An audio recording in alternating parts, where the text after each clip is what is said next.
Welcome to my channel. शुरू करते हैं आज के वीडियो में हम पढ़ेंगे एक चैप्टर जिसका नाम है द साउंड ऑफ म्यूजिक। ये लिखा है देबोरा पाउली ने, जो कि एक राइटर और ब्रॉडकास्टर रही और इन्हें ट्रैवल करना बहुत पसंद था। इन्होंने सीबीसी रेडियो के साथ एक एयर ब्रॉडकास्टर के रूप में काम किया वॉशिंगटन में, और इन्होंने सीबीसी टेलीविजन के साथ भी काम किया। आज हम जिस चैप्टर को पढ़ने वाले हैं वो 2 पार्ट्स में डिवाइड है, और इसका पहला पार्ट हम इससे रिसेंट जो वीडियो मैंने पब्लिश करी है उसमें पढ़ चुके हैं, और आज हम इसका सेकंड पार्ट पढ़ेंगे जिसका नाम है the shehnai of Bismillah Khan. शहनाई जो है वो एक बहुत स्वीट म्यूजिकल इंस्ट्रूमेंट है और इसकी बहुत ज़्यादा अट्रैक्टिव या कैची ट्यून है।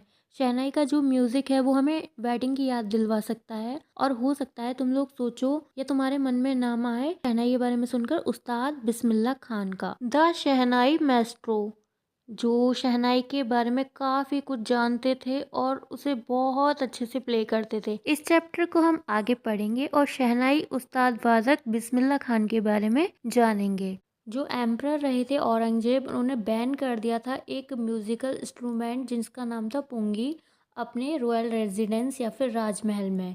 यहाँ मैं पुंगी और शहनाई दोनों की इमेज स्क्रीन पे शेयर कर रही हूँ, आप इनमें डिफरेंस देख लीजिए। और बैन क्यों किया गया था? क्योंकि जो पुंगी नामक जो यंत्र था या म्यूजिकल इंस्ट्रूमेंट था वो एक श्रिल या फिर तीखा अनप्लीजेंट साउंड को रखती थी। मतलब उसको बजाते थे तो एक ऐसी ध्वनि आती थी जो कानों को अच्छी नहीं लगती थी। पुंगी जो थी उन वाद्य यंत्रों में या उन म्यूजिकल इंस्ट्रूमेंट में काउंट होने लगी जो कि शोर मचाने या फिर जिनकी आवाज़ लोगों को अच्छी नहीं लगती थी।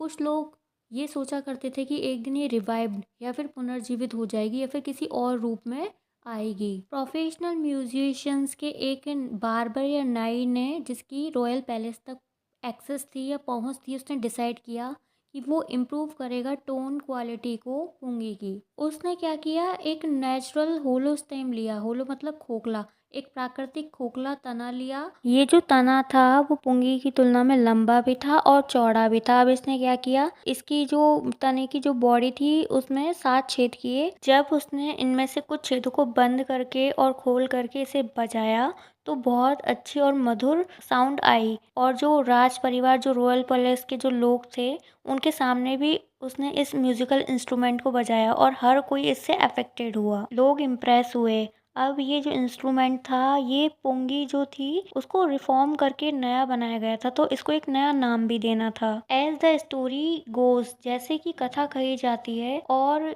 ये पहली बार जो था शाह के चैम्बर में या शाह के कक्ष में बजाया गया था, और एक बार्बर ने इसको बजाया था। तो शाह से तो शहर ले लिया वर्ड और बार्बर का नाई ले लिया, और इसका नाम हो गया शहनाई। तो इस तरीके से ये जो शहनाई वर्ड आया इस म्यूजिकल इंस्ट्रूमेंट के लिए। जो शहनाई की साउंड थी उसे ऑस्पिशियस या शुभ कंसिडर्ड या समझे जाने लगा। यही कारण है कि ये अभी तक टेम्पल्स और इंडिस्पेंसिबल मतलब अनिवार्य या फिर एसेंशियल कंपोनेंट हिस्सा है नॉर्थ इंडियन वेडिंग्स में, और टेम्पल्स में भी इसको अनिवार्य माना गया है। और पास्ट में शहनाई नौबत या राज दरबार में पाए जाने वाले 9 जो म्यूजिकल इंस्ट्रूमेंट थे उनका पार्ट हुआ करती थी, जो कि ट्रेडिशनल हुआ करते थे, और रिसेंटली इसका यूज टेम्पल्स और वेडिंग्स में हुआ करता था। म्यूजिकल इंस्ट्रूमेंट को क्लासिकल स्टेज पर ले जाने का जो क्रेडिट था वो बिस्मिल्लाह खान को जाता है। जब बिस्मिल्लाह खान 5 साल के थे तब वो बिहार में डुमराव के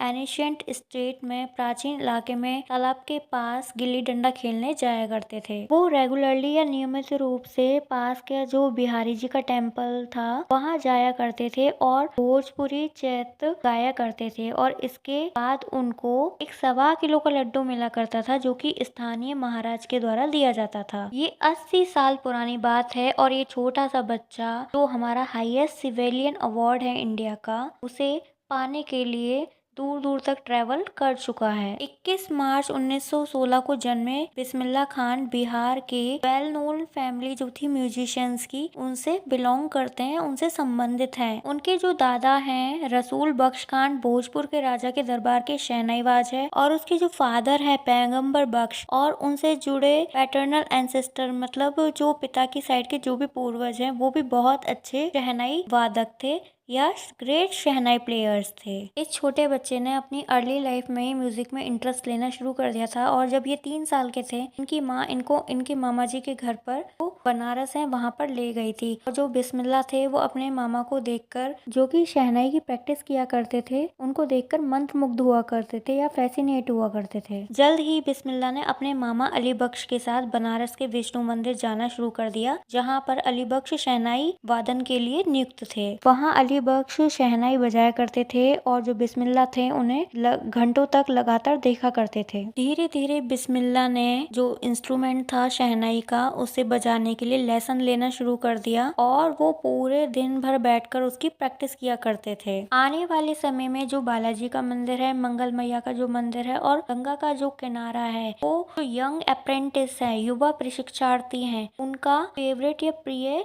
स्थान बन गया था, जहाँ वो एकांत में या सॉलिट्यूड में प्रैक्टिस कर सकते थे। गंगा का जो फ्लोइंग वाटर था, जो बहता जल था, उसने उन्हें इंस्पायर किया, इम्प्रूव किया, जो भी उनके राग थे या फिर उनकी जो बजाने की कला थी उसको, और इन्वेंट किया नए रागों की, उनमें रचना करी। ये जो राग थे इन्हें शहनाई की जो रेंज होती है उससे भी परे या फिर उससे भी ज्यादा माना जाता था। जब बिस्मिल्लाह 14 साल के थे तो वो अपने अंकल के साथ इलाहाबाद म्यूजिक कॉन्फ्रेंस में गए थे। उनकी परफॉर्मेंस हो जाने के बाद उस्ताद फैयाज खान ने उनकी पीठ थपथपाई और कहा, मेहनत करो और तुम अवश्य इस चीज को हासिल कर पाओगे जो भी तुम चाहते हो। 1938 में लखनऊ में ऑल इंडिया रेडियो की शुरुआत हुई। इसके साथ ही बिस्मिल्लाह को एक बहुत अच्छा ओकेजन मिल गया था और वो जल्द ही रेडियो पर सबसे ज़्यादा सुने जाने वाले शहनाई वादक बन गए थे। जब 15 अगस्त 1947 को भारत आज़ाद हुआ था तो बिस्मिल्लाह खान ऐसे पहले भारतीय बने जिन्हें ग्रीट करने का मौका मिला इस नेशन को अपनी शहनाई के साथ। उन्होंने लाल किले के सामने जो भी सुनने वाले थे, लिसनर्स थे, जिनमें पंडित जवाहरलाल नेहरू भी शामिल थे, और जो उन्होंने राग गाया था उसमें अपनी पूरी साउल थी उसे पाउर कर दिया था, मतलब उड़ेल दिया था, पूरी तरीके से डाल दिया था। और इसके बाद जवाहरलाल नेहरू ने अपना जो फेमस स्पीच था ट्रस्ट विद डेस्टिनी दिया था। बिस्मिल्लाह खान ने कई मेमोरेबल परफॉर्मेंस दी इंडिया में भी और अब्रॉड में भी। उनका जो पहला ट्रिप था वो था अफगानिस्तान का, जहाँ पर जो बादशाह जहीर शाह थे वो उनकी परफॉर्मेंस से इतने इम्प्रेस हो गए थे कि उन्होंने प्राइसलेस जो पर्शियन कारपेट्स थे, पर्शिया के जो कालीन थे और सोवेनियर्स मतलब स्मृति चिन्ह थे, वो उनको गिफ्ट के रूप में दिए गए। और उनसे सिर्फ अफगानिस्तान का राजा इम्प्रेस नहीं हुआ था बिस्मिल्लाह के म्यूज़िक से, जो डायरेक्टर हैं विजय भट्ट, वो भी इनसे बहुत ज़्यादा इम्प्रेस हुए थे इनकी शहनाई को सुन करके, जो कि उन्होंने एक फेस्टिवल में सुना था। और उन्होंने तो अपनी जो मूवी थी उसका नाम भी शहनाई के ऊपर रख दिया था, गूंज उठी शहनाई। ये फिल्म बहुत सक्सेसफुल हुई। इसके बाद बिस्मिल्लाह खान की कंपोजिशन दिल का खिलौना हाई टूट गया, ये नेशनल लेवल पर बहुत ज़्यादा सक्सेसफुल हुई। सिनेमा जगत में बहुत ज़्यादा सक्सेसफुल होने के बाद भी बिस्मिल्लाह खान का जो फिल्म संगीत था वो 2 वेंचर तक ही लिमिटेड रहा।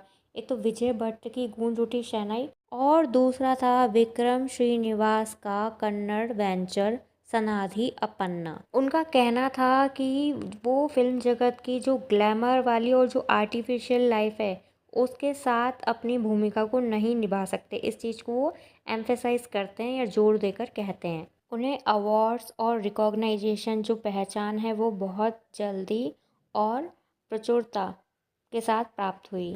बिस्मिल्लाह खान ऐसे पहले इंडियन बने जिनको इनवाइट किया गया प्रेस्टिजियस या प्रतिष्ठित लिंकन सेंट्रल हॉल में, जो कि यूनाइटेड स्टेट ऑफ अमेरिका में है। उन्होंने मॉन्ट्रियल में वर्ल्ड एक्सपोजिशन विश्व प्रदर्शनी में भाग लिया और कांस के आर्ट फेस्टिवल में पार्ट लिया और ओसाका ट्रेड फेयर में भी वो गए।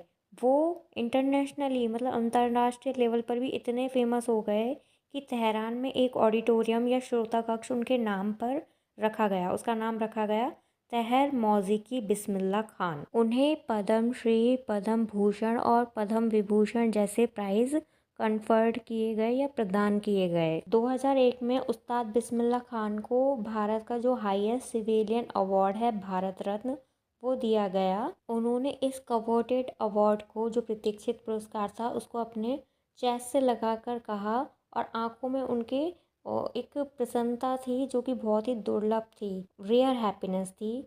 तो उन्होंने उसके साथ कहा कि जो कुछ भी मैं कहना चाहता हूँ वो ये है कि अपने बच्चों को म्यूज़िक सिखाओ, जो कि हिंदुस्तान की रिचेस्ट ट्रेडिशन है, परंपरा रही है। अब तो जो पश्चिमी या वेस्टर्न लोग हैं वो भी आ रहे हैं हमारे म्यूज़िक को सीखने के लिए, तो हमें तो इसे फॉलो करना ही चाहिए। सारे संसार का ट्रैवल करने के बाद भी खान साहब, जो कि बिस्मिल्लाह जी को प्यार से कहा जाता है, उन्हें एक्सीडिंगली मतलब बहुत ज़्यादा पसंद है बनारस और डुमराव, और वही उनके लिए सबसे ज़्यादा वंडरफुल टाउन रहे, क्योंकि उस जगह से वो जुड़े हुए थे, तो उस चीज़ के लिए तो लगाव उनके अंदर होगा ही। उनका एक स्टूडेंट था जो उन्हें यूएसए का एक शहनाई स्कूल था उसका हेड बनाना चाहता था, और उस शिष्य ने उनको प्रॉमिस भी किया था कि वहाँ पर मंदिर की जैसे ही बिल्कुल रचनाओं का निर्माण करके वहाँ पर बनारस का जो एटमॉस्फेयर है, वातावरण है, उसको स्थापित करेंगे। इस बात पर खान साहब कहते हैं कि चलो एटमॉस्फेयर तो वहाँ पर क्रिएट किया जा सकेगा, लेकिन क्या तुम गंगा नदी को भी ट्रांसपोर्ट करके यहाँ पर ला सकोगे? इसके बाद वो जो बात कहते हैं उसे रिमेंबर किया जाता है। यही कारण है कि जब मैं फॉरेन कंट्री या बाहर के देशों में होता हूँ तो मुझे हिंदुस्तान को देखने की इच्छा होती है। जब मैं मुंबई में होता हूँ तो मैं बनारस के बारे में सोचता हूँ और स्पिरिचुअल जो होली गंगा है रिवर उसके बारे में सोचता हूँ।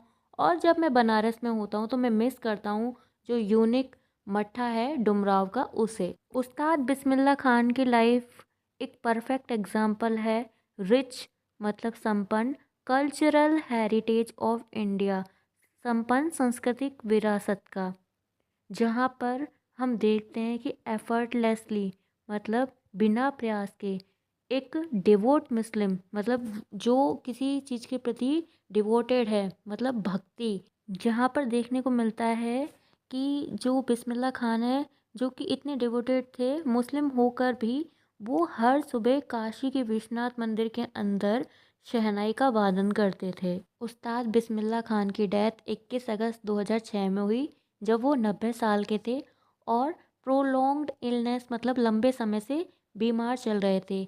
उन्हें स्टेट फ्यूनरल दिया गया और गवर्नमेंट ऑफ इंडिया के द्वारा उस दिन जिस दिन उनकी डेथ हुई थी नेशनल मॉर्निंग या फिर राष्ट्रीय शोक उस दिन डिक्लेयर किया गया, घोषित किया गया। इस तरीके से इस चैप्टर का एनालिसिस ख़त्म होता है जहाँ पर हमने बिस्मिल्लाह खान के बारे में बहुत डीपली जाना।